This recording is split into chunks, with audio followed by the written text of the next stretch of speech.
აპოკალიფსი ცხენოსნობის საფუძვლები. ფარიკაობა. ხევსურული ფარიკაობა. კაი ბიბლიოთეკა. მოკლედ დაუბრუნდეთ, ესე იგი, თბილისის ორ დიდ ფესტივალს, ასე ვთქვათ, ყეენობას და კრივს. ასე იყო თბილისში, რომ ეს ორივე ამბავი გამომდინარეობდა თბილისის ისტორიიდან და ცხოვრებიდან. ეხლა ვიცი ჩვენ, რომ მსოფლიოს ძველი ქალაქები, ევროპის განსაკუთრებით, ეს არის დიდი ფესტივალების ადგილი. განსაკუთრებით დიდმარხვის წინა ფესტივალები, რომელიც აი საუკუნეები მოდის და ქუჩის თეატრებით და მთელი ამბებით მოგვერთ როგორც რაღაც ასეთი იყო თბილისშიც. ზუსტად ყველიერის ბოლო დღეებში, განსაკუთრებით შაბათ-შაბათს დილით დუქნები დაკეტილი, ყველაფერი გამზადებული თბილისში იწყებოდა ყეენობა. ყეენობა რა არის? ყეენი, იგივე ყაენი, იგივე ხანი, იგივე დავარქვათ სპარსეთის შახი უფრო ასე. იმას ვქვათ, იმიტომ რომ ყველაზე ხშირად თბილისში ამ კაცის ხალხი იყო მოსული ძალით და ეკავა აქაურობა. თბილისელებს ჰქონდათ ესეთი თეატრი, ასე რომ ვთქვათ, სახალხო, ისინი ასახიერებდნენ შახისგან, ყეენისგან ქალაქის დაპყრობას, ქალაქის ძარცვას და მერე აი ამ დამპყრობლების დამარცხებას, რა ქვია, და განდევნას. მთელი აი ამ უზარმაზარი ამბის არსი ეგ იყო. თან იყო, რა თქვა, ეს ყველაფერი, რა თქვა, უნდა იყო სავსე ხუმრობით დამცინავი, გარემოთი და აი ასეთი მომენტებით, რაც ადამიანს შვებას მოგურის. ის, რაც ცხოვრებაში იოლად ვერ მოხდება და რაც სასურველია, თქვათ, მოხდეს აი ესე, აი ამ თეატრით, ამ ფესტივალით და მოხდეს ისე, რომ ჩვენს იმედი გქონდეს, რომ ეს ასე იქნება და ყოველთვის დავამარცხებთ, ასე ვთქვათ. ეხლა ყველაზე კლასიკური იერის ყეენობა იყო ასეთი, რომ ქალაქი იყოფოდა ორად, ეს ასე რომ ვთქვა, ეს უზარმაზარი დასები იყო, ასე ვთქვათ. თეატრა ასე თუ ისე ყველა მონაწილეობდა ამ ამბავში, უბრალო ხალხიც, დაბალი ხალხიც, თავადაზნაურობას მეფესაც უყურებია, როცა ყოფილა მეფე ქალაქში და ეხლა ჩვენ უფრო გვაქვს, რა თქმა უნდა, მეხსიერება მე-19 საუკუნის თბილისის, როცა უკვე ეს რა ქვია, რუსები ჩამოსულებდნენ, გაოცებით უყურებდნენ, პირველად რო ნახეს წარმოიდგინეთ რა იქნებოდა ეს ამბავი, რა სანახაობა იქნებოდა მათთვის ხოლმე. იწყებოდა ასე კლასიკური ავლაბრიდან, ანუ ისნის ესე იგი ხევხუბებიდან, იქედან მოდიოდა ქალაქზე ყეენი, რა ქვია, თავისი ჯარით. ყეენი წინდაწინვე იყო ესე, მთავარი ქალაქის ესე, იმ დღის ყეენი. წინდაწინვე იყო არჩეული, ეს იყო აი ჩვეულებრივ აირჩევდნენ ხოლმე ხუმარა კაცს, ხუმარა ეხა იმას იუმორი და სიტყვა პასუხი კერდოდა ქცევით, ასე ვთქვათ, კომიკურ ადამიანს, რომელსაც ეცვა საოცრად რაღაც, ჭრელაჭრულად, ტყუილი მძივები, გამორული სახე, ჩვენ გვინახავს რაღაც, რა ქვია, გრავიურებზე გვინახავს კაპარსული შახაბასის მინიატურებზე დიდულვაშებიანი შახა, ჩვენი ყეენი უფრო იყო დიდი. მერე და ქაღალდის რაღაც ჩაჩი ეხურა ამ თაჯივით თავზე და აი ესე მოდიოდა და ტახტრევანით მოყავდა. მაგრამ ეს იყო ასე ვთქვათ კოსტუმირებული, ისე იმიტომ რომ ყავდა უზარმაზარი ამალა. ამ კაცს, რომელიც მოყვებოდა და ეს ამალა ახორციელებდა სეიდაბადის თბილის აი ამ უბნის ოკუპაციას, ვიდრე ამოდიოდა შუა ბაზრის, რა ქვია, ბოლომდე. შუა ბაზარი დღეს არის აფხაზის ქუჩა, ანუ ლესელიძის ქუჩა, რომელიც თბილისის ბოლო კი იყო, მაგრამ მთავარი ქუჩა იყო აი ამ, რა ქვია, თავის ჩასახვევებით სახელოსნო და საბაზრო მთავარი ქუჩა, რომელიც თუ გადარჩებოდა ხოლმე ამ უბედურებებში, თბილისი არსებობდა რა, ანუ ყოველთვის გადარჩენილი იყო ხა ეს ქუჩა რაღაც ესე გამოდოდა, იმიტომ რომ აღებ მიცემობდა, ეს ყველა სჭირდებოდა დამპყრობელს.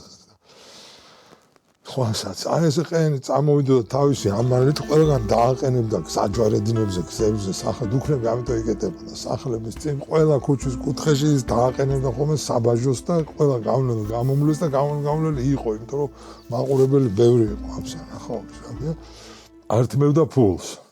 ეს იყო პირველი ეტაპი, თვითონ ყეენი არ ვიცოდით სად იყო, ეს იყო ჯარი შემოვიდა, რა ქვია და ოკუპაცია მოახდინა ქალაქის და ამას უკან მერე უკვე მოყვებოდა ეს, რა ქვია, ტახტრევნით და იძლეოდა ბრძანებებს, რას ცეცხლი წაუკიდოთ, ესეც რა თქმა უნდა არ იყო ნამდვილი რა ცეცხლი, ასე რომ ვთქვათ. აჩენდა სამართალს, ითხოვდა, იბარებდა ხალხს, ჯიდა და ასე შემდგომ მოკეთ ახორციელებდა იმას, რასაც ახორციელებს ხოლმე რა ქვია დამპყრობელი, როცა ქალაქში შემოვა. საქმე რაში იყო, რომ ეს ყენი არ იყო მარტო და ეს ამბავი ასე არ თავდებოდა ამ ოკუპაციით და ასე რომ თქვა ხარკის აკრეფით და ხალხის გამათრახებით და ასე შემდეგ. რა თქმა უნდა, ამას ყავდა მოწინააღმდეგე პარტიაც, ადამიანები, რომლებიც იცავდნენ ქალაქს. ეს ხალხი დამალული იყო რაზმებად, ასევე თეატრალური სრულად. იმათ თუ ქონდათ ხის ხმლები და ეჭირათ ეს რა ქვია ისროდნენ ამ ქვებს და რაღაცებს, მაგრამ დანდობით ისროდნენ, ამათაც ყავქონდათ ეს ხის ხმლები და იმალებოდნენ ხევებში. და რაღაც დრო რო ჩამოჰკრავდა, როცა ყაენი ასე თქვა, ყველა თავის რიტუალს ასე თუ ისე განასახიერებდა, იწყებოდა შეტევა. ანუ ესე იგი ქართველების მიერ, თბილისელების მიერ ქალაქის დაბრუნება, ასე რომ ვთქვა. ეს იყო გაყოფილი როგორ უცნაურად, ანუ საკმაოდ ბუნებრივად იყო გაყოფილი ესე იგი. ორივე მხრიდან მონაწილეები, მაგრამ ამ საქმეში მონაწილეობდა ქალაქის თავადობაც. ეხლა ჩვენ ვიცით, რომ თბილისში მიწები ეკუთვნოდათ ქართულ თავადებს, რა ქვია, განსაკუთრებით აქეთკენ გადმოღმა, რა, ორბელიანები, ციციშვილები, ასე შემდეგ, ასე შემდეგ. ბატონიშვილებს ბერს. ესენი ყველანი იყვნენ ეს თავადები, ქართველები ქალაქის დამცველების მხარეს. ხო და ჩვეულებრივ კახელები იქედან მოდიოდნენ ბევრი, რა ქვია, ვაჩნაძეები, ანდრონიკაშვილები მოდიოდნენ, ჯანდიერები, ახვახიშვილები.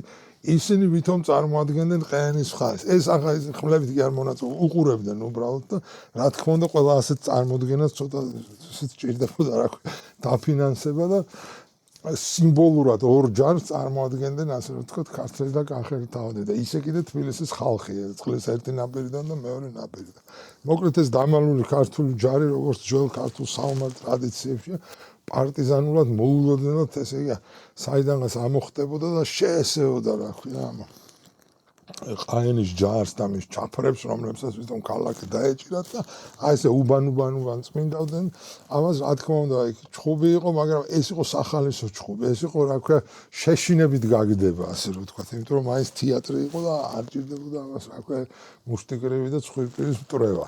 თავარი იყო, რომ ბოლოს ასულიყო რომელიმე აი შემაღლებულ სადაც ტახტრევანი იდგა ხოლმე ამ ყაენს და ყაენი დაეჭირათ. ბოლო ამ ამბის ისეთი იყო ხოლმე, რომ ყაენი მოყავდა და აგდებდნენ მტკვარში. როგორც ამბობენ, თვითონ ყაენის როლის შემსრულებელი, ეგრე რომ ვთქვათ, თავარი ყეენი კმაყოფილი იყო ამით, იმიტომ რომ გამურული იყო და მთელი დღე მტრისგან და ტალახისგან და ამისგან ძალიან კომიკური სახე ქონდა, ასე რომ კმაყოფილი იყო, იქავე მტკვარში განიბანებოდა ხოლმე და ამ რა ქვია ბინძურ და აჯაჯურ ტანსაცმელსაც მოიშორებდა ხოლმე და დაიბრუნებდა თავის იმას. ამას რა თქმა უნდა მე მოყვებოდა, რახან ყველერი იყო ბოლოსმა 4 შაბათამდე. ეს იყო ასე თქვათ ქალაქის მიერ შეგებება დიდი მარხვის იმით, რომ აი ქალაქი ისევ დგას, ისევ ფეხზეა და ყველაფერი წესრიგშია. მტერი კი მოვარდა ჩვენი მაცდუნებელი, მომსპობი გამანადგურებელი, მაგრამ ჩვენ აი ესე დავხვდით მაგრად და დავამარცხეთ. ყოველთვის რა თქმა უნდა ყაენი მარცხდებოდა და ყაენობის ბოლო ყოველთვის ერთი იყო, მაგრამ ეს არის ყველაზე ასე რომ ვთქვათ კლასიკური და ესეთი ხშირად ეს რა თქმა უნდა ეს არ ხორციელდებოდა ბევრჯერ იცვლებოდა დროთა განმავლობაშიც, იცვლებოდა უფრო ვიწროვდებოდა ეს გადამწყვეტი ბრძოლა მე რა თქმა უნდა არ იყო მარტო ყაენის ტახტზე ჯდომა სადაც მიიყვანდნენ იქ რაღაც კომედია და ფულების კრება და მე ისევ რა თქმა უნდა წყალში გადაგდება. ისეც იყო რომ უბნებსაც კი გამოყავდათ თავისი ყაენები ეს ტიპი, მაგრამ ეს უკვე ბოლო მე-20 საუკუნეს ამან მოკეთ ვერ გადააბიჯა ამ ყაენობამ თბილისში, თუმცა ის არავის არ წაუკრძალავს და არაფერი, მაგრამ ეს კი იყო იოსებ გრიშაშვილს უწერია, რომ ბოლოსო ყველა ყაენსო რატომღაც რუსის მოხელეების ფორმა ეცვა, აღარ სპარცელ შახს გავდა და არავის არც კომიკურად და არც ისე. იპოვებდნენ რაღაცა უბრალო ყველაზე დაბალი ჩინოვნიკის სამოსთა იმით მოსავდნენ და ამ ჯინჯილებს უკეთებდნენ და ესა. მაგრამ ეს იყო ქალაქის მიერ ასე ვთქვათ და თავისი სულის ერთგვარი ჩვენება და მისი ბედისაც, იმიტომ რომ ეს ისტორიული ამბის გამოძახილია, ეს არ იყო მარტო ფესტივალი და რაღაც კარნავალი და ნიღბები და ასე შემდეგ. ეს იყო სრული გამოხატულება იმის თუ როგორ ცხოვრობს თბილისი და მართლა ასე იყო საუკუნეების განმავლობაში, რომ თბილისი ზუსტად ასე ცხოვრობდა, რა ქვია, მოვიდოდა ყაენი შენ უნდა შენი თავისთვის გეშველა, მე როგორღაც ეს უკან გამოგერთმე და ეს ასე გრძელდებოდა სულ, მაგრამ რახან ეს არის დამყრობილი ქალაქის ასე ვთქვათ, უფრო რბილი და თეატრალური სურათი და მისი ფილოსოფია ისტორიული მოვლენებისადმი მისი დამოკიდებულების და ვთქვათ, უტეხობის ჩვენება მეორე მხრივ ასეთ ქალაქს, რომელიც თუნდაც ბევრჯერ არის დამყრობილი, მიწასთან გასწორებული და ოკუპირებული, მაგრამ ყოველთვის აღმდგარა, რა თქმა უნდა, აქვს უნარ-ჩვევები, რომლებიც შეიძლება არ ქონდეს რაღაცა მშვიდობიან ქალაქს, რასაც კი ბევრი რომ გადახდენია ასეთ ქალაქს მსოფლიოში არ არსებობს, მაგრამ ამდენი არ გადახდენია და ასეთი, ხო? შესაბამისად რაღაც განსხვავებული უნარ-ჩვევები არსებობს ამ ქალაქში, იმიტომ რომ ქალაქი ხშირად არ არის მხოლოდ, რა ქვია, მეფის ჯარის იმედზე და არის საკუთარი თავის იმედზე და საქართველოს განსაკუთრებით ბოლო საუკუნეებში არ იყო განებივრებული, რა ქვია, მოსახლეობის იმოდენობით, რომ მას რაღაც მუდმივი ჯარები, ასეთი დაცვები და ის ქონოდა და ესეც რა ვიცოდი, თუ თბილისის ციხეში სულ იდგა მტერი, სულ იდგა ამ ქალაქის ასე რომ ვთქვათ, დამპყრობელი პატრონი. მაგრამ ყოველთვის დგებოდა მომენტი, რომ ეს ქალაქი უნდა გათავისუფლდეს, ხო? ამის ერთ-ერთი გამოხატულება არის თბილისის კრივი. თბილისის კრივი, რომელიც წელიწადში ორჯერ, სამჯერ თბილისში იმართებოდა და სანამ არ აკრძალეს, ეს იყო, რა ქვია, ასეთი სამხედრო მანევრები ალბათ საქართველოში სხვაგან არასდროს არ იყო და ყოველ შემთხვევაში ჩვენ არ გაგვიგია, რომ ჯარის ვარჯიშობა რაღაც ესეთი ყოფილიყოს. აქ იყო ხალხის საომარი ვარჯიშობა და ეს კრივი თბილისში იყო ძირითადად სამნაირი მუშტის კრივი, ჩვეულებრივი კრივი, ხრიდოლი, ესეც მუშტის კრივია, ცალი ხელით ასე ეძახდნენ და თავარი და დამაგვირგვინებელი ამის იყო სალდასტის კრივი. ეს კრივი საერთოდ ეს არის ომი, ოღონდ არა შუბით და ხმლით და ისრით და თოფით და ტყვიაცამით, არამედ ქვით, შურდულით და ხის ხმალით, ანუ ჯოხით, რაც ძალიან მძიმე რაღაცაა, რა ქვია, თუ არ იცი და თუ არ მოწი, იმიტომ რომ აქედან სიკვდილიც, რა ქვია, ახლოა. თბილისელები ამ კრივს მართავდნენ წელიწადში, ალბათ როგორც დაინიშნებოდა, მაგალითად ნათლის ღებას იყო ხოლმე კრივი, სიონის მაღლა ზუსტად, ისევ რომ მიუბრუნდეთ ამ ჩვენ აფხაზის ლესელიძის ქუჩას, შუა ბაზარს, რომ წერიათ, რომ ქურქჩების მთავარ ქუჩამდე, სახელო ჩასახვევამდე ხშირად ეს კრივის განლაგება, ასე ვთქვათ, საწყისი განლაგება არსებობდა. იყო აულაბარში იმართებოდა კვირაცხოვლობას უკვე. რა ქვია, უკვე აღდგომის შემდეგ კვირაცხოვლის ეკლესიის ეზოდან იწყებოდა, ასევე იმართებოდა, რა ქვია, ყველიერშიც ყოფილა რომ გამართვა.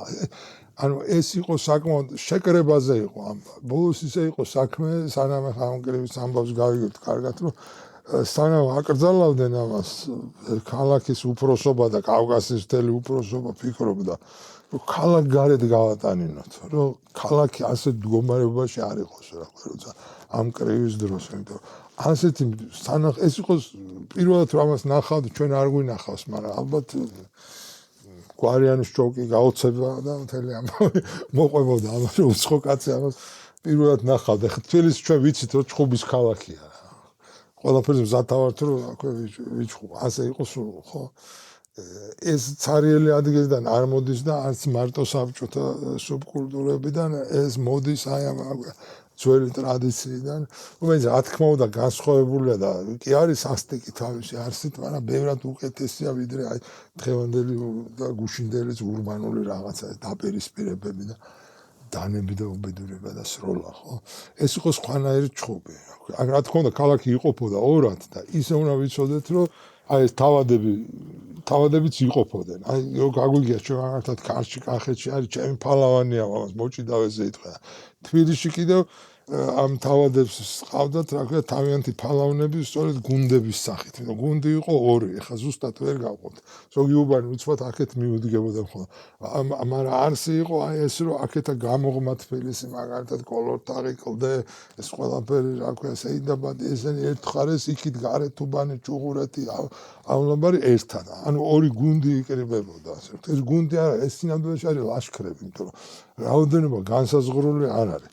აქ შეიძლება იყო 1000-ობით კაცი მონაწილეობდეს, მით უმეტეს თბილისის მოსახლეობა რომ იმატებდა და აი ეს დაბალი ხალხის ოდენობა რა თქმა უნდა მოსახლეობის იზრდებოდა შესაბამისად კრივში მონაწილეობდნენ 10 წლის ბავშვებიდან ვიდრე 60 წლამდე ანუ სანამ სიარული შეგეძლო რა თქმა უნდა ესენი უმეტესად არიან ხელოსნები წვრილი ვაჭრები მაგრამ ის ვიღაც თავგადადებულს თუ უნდა რომელიმე გუნდში ჩაეწერება რა თქმა უნდა იქნება კრივი ყოველთვის იწყებოდა პატარა სწორ თქვათ აი სიონის გვერდზე თქო რომ ან აულაბაში პატარა სწორ ადგილას და უბრალოდ და მე თანდათან იზრდებოდა იმიტომ რომ დამწყებების უკან იდგა ათასობით ადამიანი რომლებიც საკმაოდ მოშო ეს იყო მთელი რა თქმა სამხედრო დაალაგებული სტრატეგია როგორ უნდა მოხდეს რა უნდა მოხდეს იმიტომ რომ კრივი იწყებოდა მსუბუქად როგორ ჯერ ჩხუბს იწყებდნენ მუშტით პატარები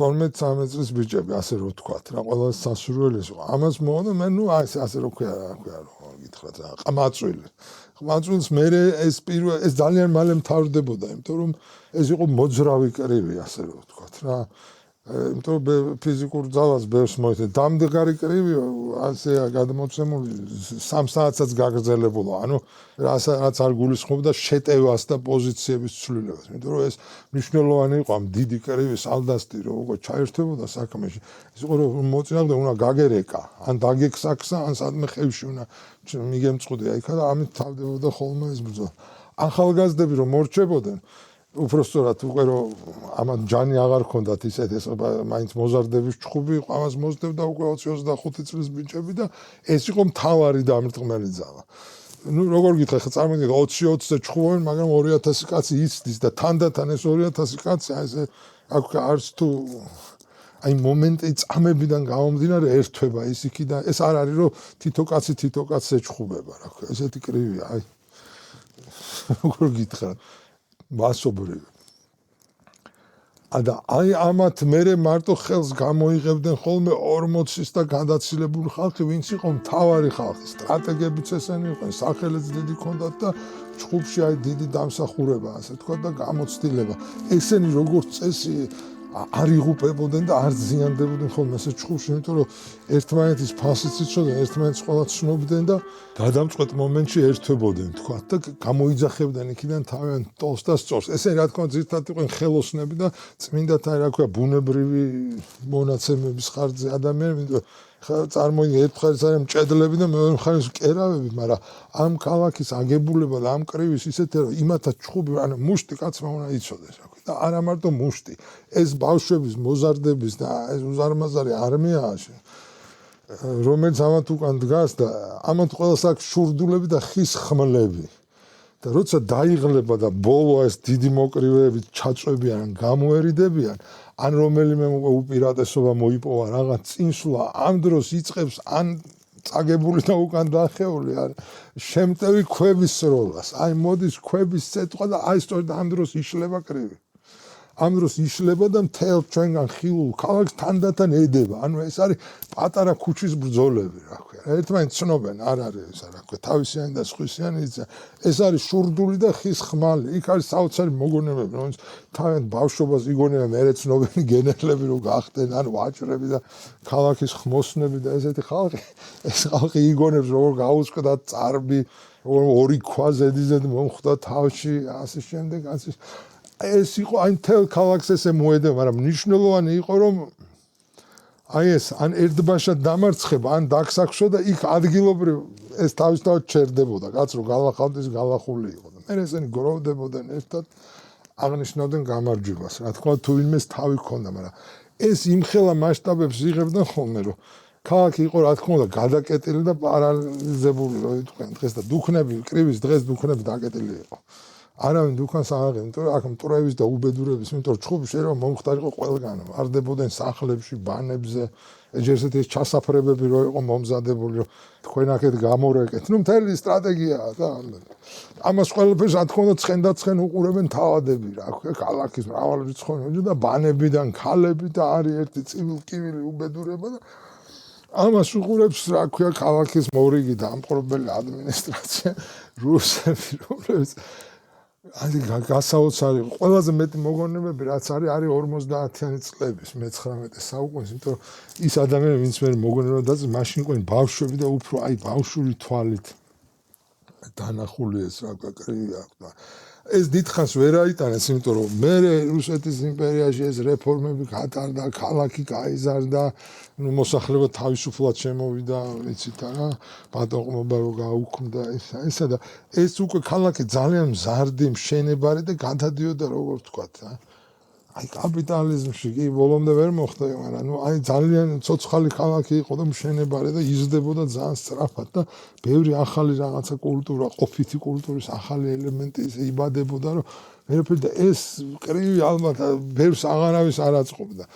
სამად და გავიდა ეს ძალიან გადიოდა ხოლმე მე უბნებში, ანუ შიდა უბნური გახდა უფრო, მაგრამ მაინც ძალიან ამოიფრქვეოდა ხოლმე, იმიტომ რომ ეხლა ნათლისღება ესეთი დღე იყო, მთელი თბილისი ქუჩაში იყო, რა დილით ეს მოთავდებოდა ეს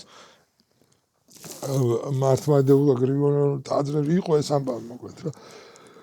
მაშინ და თოვლი ხშირად ეს ასე დროს ამ ტალახ-თბილისი ძალიან ტალახიანი ქალაქი იყო, ეს ქვები ნაგროვების სოლოლაკიდან ნაზიდი წარმოიდგინეთ თქვენ რა ტომრებში ახალგაზრდებს ბავშვებს განსაკუთრებით ახალგაზრდებს უხაროდათ ხო ეს ახლა ის მონუმენტური ხალხი ვინც ამ კრივში უფრო რიტუალურად მონაწილეობდა ცნობილი მუშტით იმით და შეეძლო რომ აი იქვე იმ ხაზზე სადაც პატარა ადგილას იწყებოდა ეს იქ გადაეწყვიტა ბედი ის კი ვარსკვლავად ჩდებოდა იქ მაგრამ საბოლოო გამარჯვების ეს არ იყო იმიტომ რომ არც ერთი არმია ასე იოლად არ დათ მოკლედ ეს იყო თავის ტკივილი თბილისში ყოველთვის იყო ძალიან ცოტა პოლიცია აი როგორ გითხრათ რაც გაჩნდა პოლიცია ისეთი იყო რომ ვერ აუდიოდა ვერაფერს ნელ-ნელა ეს ქალაქი ხდებოდა ესეთი ძლიერი კრიმინალური ქალაქი საკმაოდ და ცნობილი ამბები ამის და პირველი დიდი დანაშაულების ესეთი ამკვლელობა და ძარცვა რო ხდება ზუსტად ეს დროა როცა ამ კრივის აკრძალს საბოლოოდ აკრძალვას მაგრამ ის იყო წინააღმდეგობა იყო დიდი მოსახლეობისგან მე იქ რაღაც დაემთხვა 60-იან წლებში ყარაჩოღელების აჯანყებაც იყო ცნობილი რაღაცა ხალხს კრივთან კი არა კავშირი მაგრამ ეს ხალხი იყო რომელიც მიწვევდა და ქალაქის თავი მოკლეს ასე იმით რა ქვია ხის ხმალი ეს ჩაულებრივი ასე ვთქვათ იარაღი იყო თბილისში რა ქვია მოკლე და ერთმანეთს ცემდნენ და კარგი გამომშრალი ხელა უთხრეს რომ ქალაქგარეთ არაო და გორში გადავიტანთო და წადით იგი ჩხუბეთო გორელებსაც ეწოდინება ჩხუბი და გორში ტარდებოდა ეს. გორში ტარდებოდა იქაც კარგი და ესეთი ცნობილი და ძლიერი მოგონებები ეს კრივობის დიდი ტრადიცია იყო იქ. თავისთავად აქედან მოდის ესეც იმიტომ რომ ერთი კრივი მოხდა მაგალითად 300 კაცამდე იყო დაჭერდა 5 მოკლო იმიტომ ეს ქვა კლავდა იქიდან მოხდება აქედან მოხდა ეს არ იყო პატარა ამბავი რა ქვია. თბილისში ეს ერთხანს არაფერი არ იყო და მერე დიდუბეში თავისი თუცბად გაჩნდა ჭიდაობა. ჭიდაობა სულ იყო, მაგრამ აი როგორ გითხრა, სახალხო და პოპულარული გახდა იმის მერე რაც კრივი აიკრძალა რა. და ყველა კუთხეში ნელ-ნელა საჭიდაო კეთდებოდა და აქედან წამოვიდა მერე ჩვენი დიდი ამბები და დიდი სახელები რა ქვია, იმისა ულაგრ დანელიო და რა გითხათ. ისეთი სახელები და გვარები მთლატელები, ის მეც სახელებია ფათ პირდაპირ ეკრანზე არ ითქვის, მაგრამ ნუ საოცარი ხალხი ეს. თბილისის სამოყვარულო სპორტია, რომელიც არის დაკავშირებული არის აი ქალაქის ბედთან და მის მდგომარეობასთან საუკუნეების განმავლობაში და მზადყოფნასთან და ფორმაში ყოფნასთან და ხშირად აი ესე ბრმად თავის გაწირვასთანაც კი ამაში არავის არც მედალს აძლევდა არ ჩემპიონობა იყო და ეს რა ქვია ზედაუბნის და ქვედაუბნის გამარჯვების პირობით იყო როგორ შეიძლება ხა 10,000 კაცი რო ჩხუბობს იქ იოლად გაარკვიან რამე ორგანიზებული იყოს მაგრამ აი ეს ქუჩის ბრძოლების რა ქვია უნარჩვევა კი ალბათ ძალიან ძლიერი იყო და რაც მე გადაიზარდა ზუსტად რა ქვია თბილისურა ეს ცნობილი კლავისტობა და ასე შემდეგ ეს ნაშთი დარჩა მაქედან იმიტომ რომ ყარაჩოღელებსაც განსაკუთრებით აი ხელოსნებს ვახსენეთ ხო მათ ეს ძალიან ესე კონდათ რა ქვია სისხლში ეს ფიზიკური მზადყოფნა იმიტომ ფაქტია ხელოსნები იყვნენ ქალაქი კინტოებმაც გაიჩხუბი იცოდნენ მაგრამ კინტოებმა წამოსევა იცოდნენ და დაუნდებოდნენ ეგენი მონაწილეობდნენ მან სხვათა შორის ეგ იყო და მაგათ ეშმაკობაზეც და მოხერხებულებას ბევრი რამე იყო დამოკიდებული მოკეთ ასეთი ამბები იყო ამ ჩხუბის და ამ ორი კარნავალის რა ქვია არ იყო ეს დიდი ხნის წინ 150 წელია გასული Thank you.